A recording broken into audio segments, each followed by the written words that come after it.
जो वियतनाम में युद्ध के लिए गया था। युद्ध समाप्त होने के बाद जब उसके घर लौटने की बारी आई तो उसने अपने माता पिता को सैन फ्रांसिस्को से फोन किया, माँ और पिताजी मैं घर आ रहा हूँ, लेकिन घर आने से पहले मुझे आपसे एक बात पूछनी है। मेरा एक दोस्त जिसे मैं अपने साथ घर लाना चाहता हूँ। बिल्कुल बेटा, ये भी कोई पूछने की बात है, हमें तुम्हारे दोस्त से मिलकर बहुत खुशी होगी। लेकिन पहले एक बात आप लोग जान ले, सैनिक बोलता गया। युद्ध में वो बहुत बुरी तरह घायल हो गया।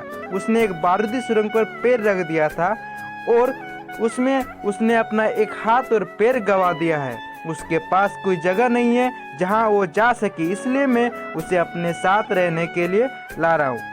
उसकी यह बात सुनकर उसकी माँ बोली, बेटा तुम्हारे दोस्त के बारे में जानकर हमें बहुत दुख हुआ, हो सकता है हम उसके रहने के लिए कोई।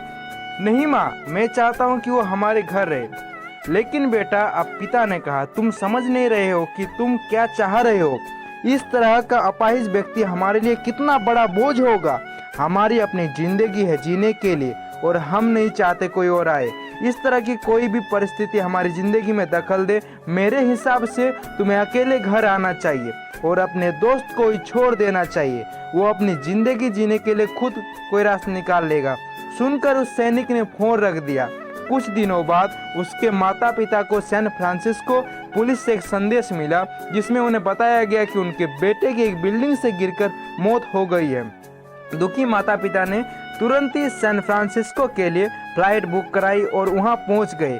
वहां उन्हें शहर की मुर्दाघर ले जाया गया ताकि वे अपने बेटे की पहचान कर सके। उन्होंने उसकी पहचान कर ली, किंतु ये देखकर उनकी कंपकपी छूट गई। दोस्तों, इस कहानी में जो माता पिता है वो हम में से बहुत से लोगों की तरह है, जो अपनी सुविधाओं को सबसे अधिक महत्व देते हैं।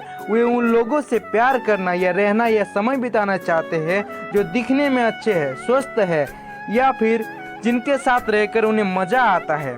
वे ऐसे लोगों को पसंद नहीं करते जो देखने में स्वस्थ, सुंदर या स्मार्ट नहीं है, या जिनके साथ वे मजा नहीं कर पाते, या जो किसी भी रूप में उनके लिए असुविधाजनक है। वे ऐसे लोगों से दूरी बनाकर रखते हैं। लेकिन कभी कभी उनके इसी व्यवहार के कारण उनके सामने ऐसी परिस्थितियां उत्पन्न हो जाती जब उन्हें पछताना पड़ता है। तो आइए, लोग जैसे ही है उसे ऐसे ही अपनाएं और जरूरत पड़ने पर